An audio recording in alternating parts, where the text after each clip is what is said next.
کہ آپ یہ چاہتے ہیں کہ آپ کا مائنڈ ہمیشہ آپ کے کنٹرول میں رہے اور آپ اسے اپنی مرضی کے مطابق کام لے سکیں؟ اگر آپ یہی چاہتے ہیں تو اس ویڈیو کو آخر تک ضرور دیکھیے گا۔ آج میں آپ کو ایک کہانی سناؤں گا۔ اس کہانی میں آپ کی زندگی سے جڑے ہوئے کچھ راز چھپے ہیں جو آپ کے بہت کام آئیں گے۔ آپ کو وہ طریقہ سمجھ آ جائے گا جس سے آپ کا دماغ آپ کے قابو میں آ جائے گا۔ کسی سلطنت پر ایک بادشاہ حکومت کرتا تھا۔ اسے گھوڑوں سے بہت پیار تھا۔ اس کے پاس 4 جنگلی گھوڑے تھے۔ بادشاہ کو گھوڑے بہت پسند تھے۔ بادشاہ چاہتا تھا کہ کوئی ان گھوڑوں کو اچھے سے ٹرین کر دے تاکہ بادشاہ ان پر سواری کر سکے، لیکن بدقسمتی سے کوئی بھی ٹرینر انہیں ٹرین نہیں کر پا رہا تھا۔ جب بھی کوئی ٹرینر ان پر سواری کرنے کی کوشش کرتا، وہ گھوڑے اسے زمین پر گرا دیتے۔ بادشاہ کو وہ گھوڑے اتنے پسند تھے کہ وہ کسی بھی ٹرینر کو یہ اجازت نہیں دیتا تھا کہ وہ ان گھوڑوں پر سختی کرے، مار پیٹ کر کے انہیں ٹرین کرنے کی کوشش کرے۔ بادشاہ نے اپنی سلطنت میں یہ منادی کروا دی تھی کہ جو کوئی بھی ان گھوڑوں کو اچھے سے ٹرین کرے گا اسے 1 لاکھ سونے کے سکے انعام میں دیے جائیں گے۔ اس انعام کے لالچ میں کئی لوگ آئے، لیکن گھوڑے سے گر کر اپنی ٹانگیں، اپنی ہڈیاں تڑوا بیٹھے۔ پھر ایک دن ایک نوجوان ٹرینر بادشاہ کے دربار میں آیا اور کہا کہ میں آپ کے گھوڑوں کو ٹرین کر سکتا ہوں، لیکن میری 2 شرطیں ہیں۔ بادشاہ تھوڑا حیران ہوا۔ خیر، اس نے پوچھا کہ بتاؤ کیا شرطیں ہیں تمہاری؟ ٹرینر بولا کہ میری پہلی شرط تو یہ ہے کہ ان گھوڑوں کو ٹرین کرنے کے لیے مجھے 1 سال کا وقت دیا جائے، اور میری دوسری شرط یہ ہے کہ مجھے ایک کافی بڑی اور کھلی جگہ دی جائے جس میں میں ان گھوڑوں کے ساتھ رہوں گا۔ میں ہی ان گھوڑوں کی دیکھ بھال کروں گا اور ان کے کھانے پینے کا انتظام کروں گا۔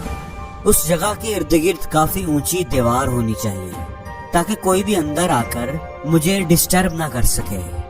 بادشاہ نے سوچا کہ جہاں اتنا کچھ کیا ہے وہاں یہ بھی کر کے دیکھ لیتا ہوں۔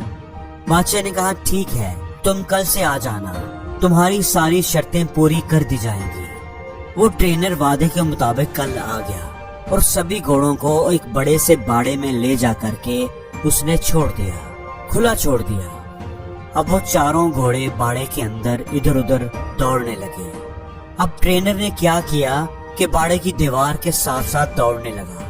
کچھ دیر دوڑ بھاگ کرنے کے بعد اس نے گھوڑوں کو چارہ کھلایا، پانی پلایا، خود بھی کھانا کھایا اور آرام سے اسی باڑے میں لیٹ گیا۔ گھوڑے اب بھی باڑے کے اندر آزاد تھے، کسی کو کوئی رسی نہیں باندھی گئی تھی۔ شام کو وہ ٹرینر پھر اٹھا اور باڑے کی دیوار کے ساتھ ساتھ دوڑنے لگا۔ جب وہ دوڑتا تھا تو گھوڑے بھی ادھر ادھر بھاگتے تھے۔ جب شام ہوئی تو اس نے گھوڑوں کو کھانا کھلایا، پانی پلایا، خود بھی اپنا کھانا کھایا، گھوڑوں کو رسی سے باندھا اور خود بھی ان کے ساتھ ہی زمین پر چٹائی بچھا کر سو گیا۔ صبح ہوئی تو ٹرینر گھوڑوں کو کھول کر باڑے میں بھاگنے لگا۔ اب یہی اس کا روز کا معمول تھا۔ وہ ٹرینر دن بھر گھوڑوں کو کھلا رکھتا، انہیں کھانا کھلاتا، نہلاتا دھلاتا، ان سے پیار کرتا، ان سے کھیلتا اور شام کو انہی کے ساتھ سو جاتا۔